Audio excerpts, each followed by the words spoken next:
Welcome to another edition of the Sim Racing Garage. I'm Barry Rowland, and today we've got another review for you.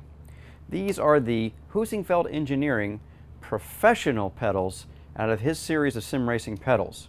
Now, a lot of you guys have been asking me to review the Heusinkveld Engineering pedals, so we're going to start with the professional series, and later on we'll be doing the ultimate series. So let's get to it. So now let's see what comes in the box when you order a set of these Heusinkveld Engineering Pro pedals.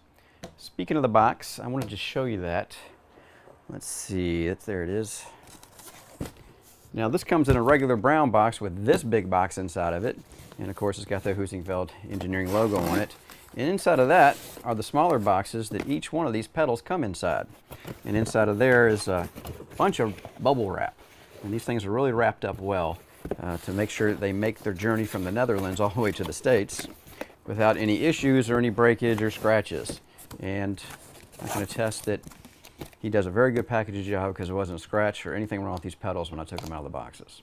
So, what comes in the box? First we'll look at this little pack of goodies.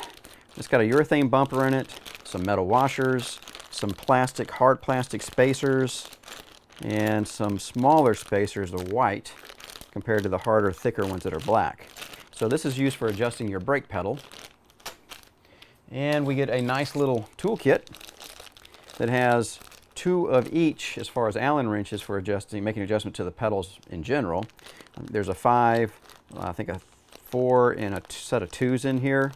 And there's also a wrench, you can see it here, and we'll get to more detail later on this wrench. This is a 12-13, looks like a custom machined CNC cut wrench that ships with the packs also for adjusting the nuts.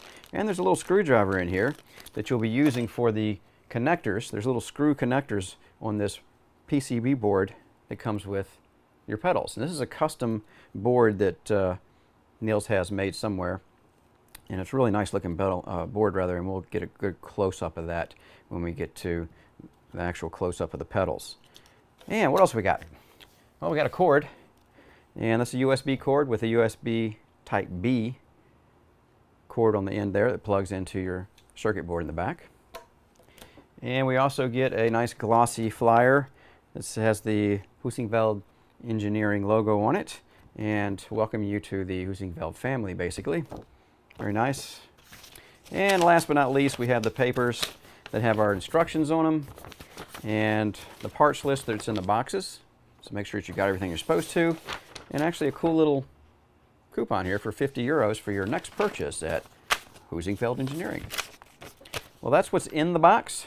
So now let's get a closer overall view of each one of these pedals and the features on them before we actually get to the adjustments. So now let's take a look at each individual pedal and the features of it, just a general overview. First off, the pedal faces are really nice on these. They're really well machined. I mean, this is a nice, flat, well precision machined pedal face. It's a very smooth texture to it, or surface. And this is all stainless steel, by the way. All these pedals are all stainless steel metal, so they're never going to rust on you. And we'll get to the adjustments of the pedal faces later. The pedal lever itself are two different pieces of stainless steel, and they're very long. And they're held together by 1, 2, 3, 4, 5, 6 different bolts with spacers in them. And you can see the spacers there.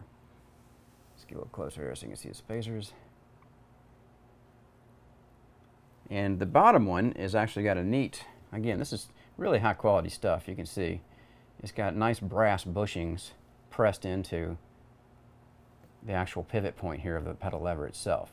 And of course you can see the Mavin load cell that's sitting underneath. Now there is a little upgrade here on these pedals, and that is this blue urethane piece. This replaces the old urethane piece that was in the previous models of the Pro pedals. And this is a little bit more robust, Niels tells me, than what people had in the other sets. They started seeing actually some grooves being worn in where the urethane pieces actually come into contact with the pedal piece down here when it makes contact over here. And of course you can just rotate it around and start with a new piece, but of course Niels, being the guy he is, wasn't satisfied with that, so he decided to go ahead and upgrade the urethane to something a little tougher. And so far so good. It's been wearing better than the other pieces have. And of course, this piece itself actually slides back and forth to adjust how much pedal travel you have, because the pedal bumps up against it. If you move it further back, you're going to have more travel. And of course, if you move it forward, you're going to have less travel in the pedal. Also, you can see here are the two nuts that are in a locking configuration for the preload on the spring itself. And you can change the preload of the spring. That's one of the adjustments on this throttle pedal. And of course, you can change the adjustment as far as the throw of the pedal. And you'll see in the back here, or rather in the front and the back, is the two mounting plates that you use. And this one actually can be dropped down so you can tilt the pedal further forward. And that would be useful. They're pretty straight as it is. You can see here, it's a pretty straight pedal to begin with. Let me keep the wire out of there. And you can actually mount these inverted. That's one cool thing about these sets. They're all individual pieces. And if you mounted it inverted, you could actually take this back bracket here and you could actually drop this body down so it would tilt further forward. So you could actually get it to a point where it's tilting forward, and if you were hanging them in more of a GT type position. So that's very cool as far as the adaptability and the flexibility of these pedals. Very nice finish everywhere. It's just high quality unit. You can tell that the tolerances are very tight all through this assembly. Really nice looking stuff. And there's this, I'll get a little closer here so you can see how this load cell is set up. Let's get the cord out of the way. Down there. Okay. And I'm going to do it this way. Maybe get a better look at it. There's a piece of acrylic back here, or Lexan, and that bolts to the back of the load cell. And in the front, if you can look down here in between the front of the pedal, you can see there's another piece of acrylic right in here. And there's a spring.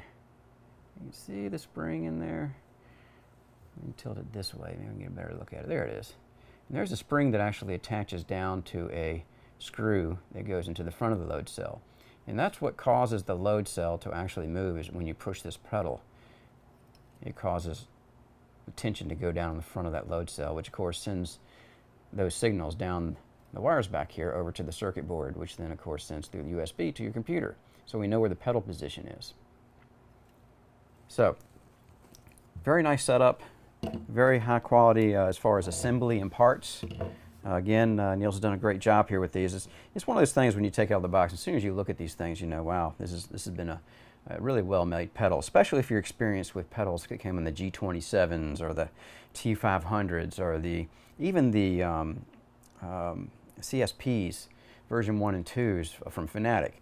This stuff is just head and shoulders above those kind of things. And you notice that as soon as you take it out of the box. All right, so let's take a look at the clutch before we get to the brake. And the clutch has a unique design to it. It's also very much like the throttle, except you can see the face is different. It's got a little notch cut out of it over here. So all three of these faces on the pedals are actually different.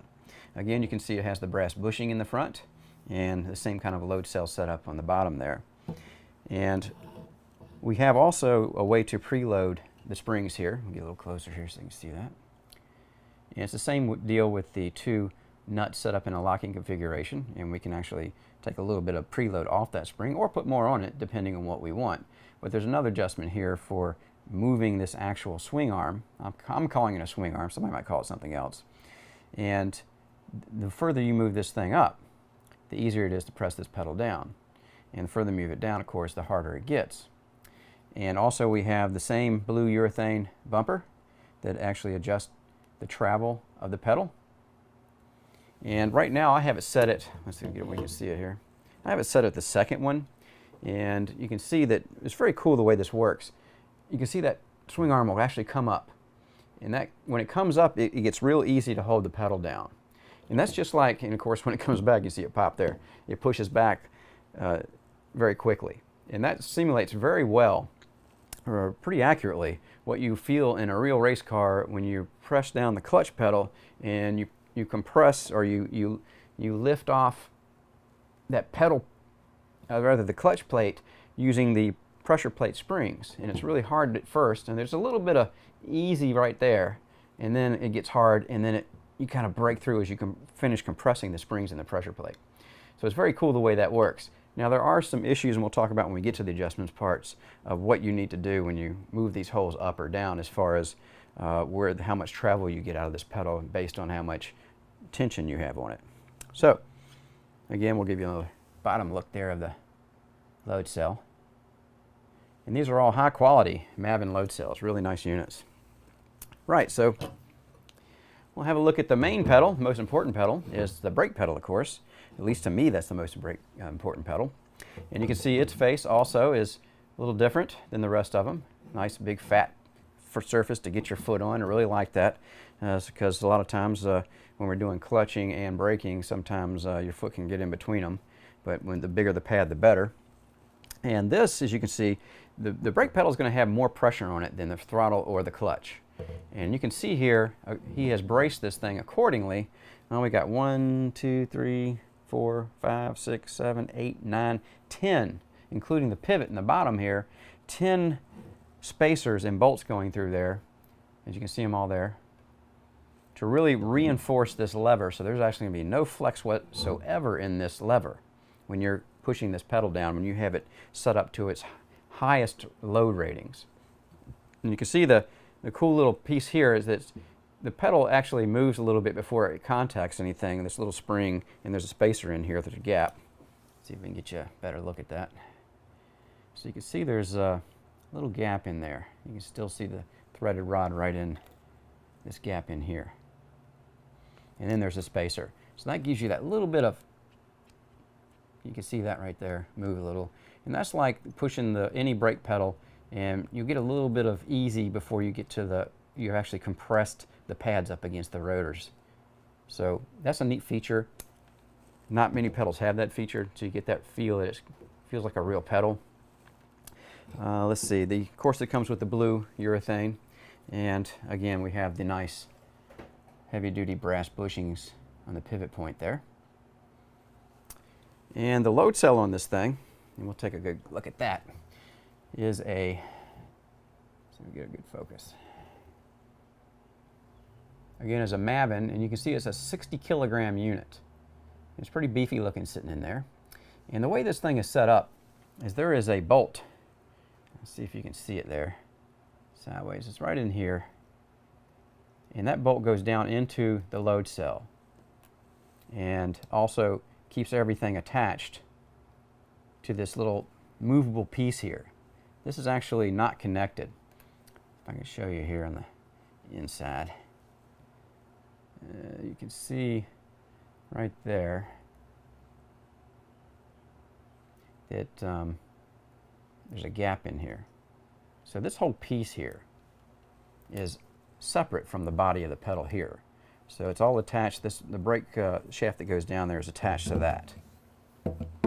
So when you press down on the brake, this whole piece moves, which pushes down the load cell, and of course again sends the signals down the wires to the circuit board so we can calculate what you're doing.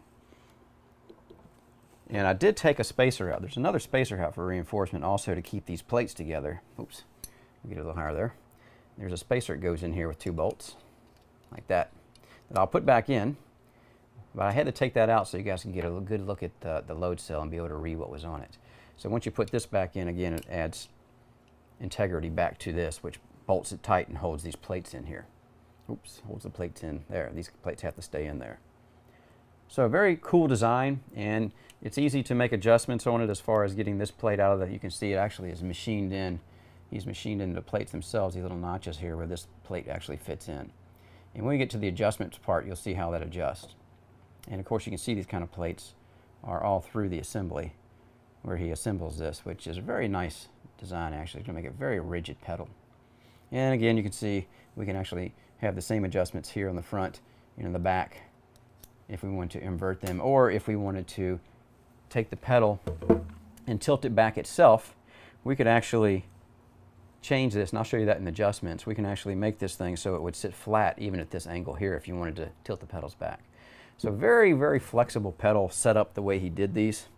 And now we'll just go ahead, now we've seen all this, we'll go ahead and get to the actual adjustments of the pedals. And what I'm going to do is I'm going to mount this set to my bracket that I use to bolt everything to the stage 4 as far as pedal sets. And the reason I'm going to do that is because I want to hold that down with clamps while I'm making adjustments here so I can push on the pedals without them sliding all over the table and me chasing them around. So let's go ahead and get to the adjustments of the pedals.